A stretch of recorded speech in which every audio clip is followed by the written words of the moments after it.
50,000 view வரணும், 1,00,000 views வரணும். இதை டார்கெட் பண்ணி யாரனாலும் சரி வாய்க்கு வந்ததெல்லாம் வசப்பாடிக்கிட்டு வாய்க்கு வந்ததெல்லாம் செய்தியாக்கிக்கிட்டு அதை போட்டு வியூஸ் வந்தாச்சுன்னா வருமானம் வருதுன்ற அடிப்படையில் அவர் சொல்லுதார். அது எதுவுமே அவருடைய நீங்கள் எல்லாமே எடுத்து பாருங்களேன், ஏதாவது உண்மை இருக்கா பாருங்கள், எதுவுமே உண்மை இருக்காது.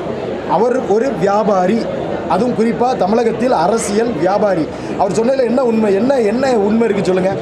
நான் இந்த கட்சியில் இணைஞ்சிருக்கேன், லட்சிய ஜனநாயக கட்சியில் பொதுச் செயலாளராக என்ன அறிவிச்சிருக்காங்க.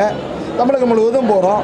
அனைத்து இந்திய அண்ணா திராவிட முன்னேற்ற கழகத்திலிருந்து உடனே கொண்டு வந்து அதுவும் லீமா ரோஸ் மார்ட்டின் அவர்கள் சொன்ன உடனே இங்கே வந்து சேர்றதுக்கு இது அவ்வளோ பெரிய ஆண்ட கட்சியா இல்லை இப்போ ஆளுகின்ற கட்சியா சொல்லுங்கள்? அது கிடையவே கிடையாது. அவர் நினச்சதெல்லாம் சொல்லிக்கிட்டு இருக்காருங்க. அதனால் சவுக்கு சங்கர் சொல்கிறத தயவு செய்து யாரும் மனசில் வைக்காதீங்க, எடுத்துக்காதீங்க.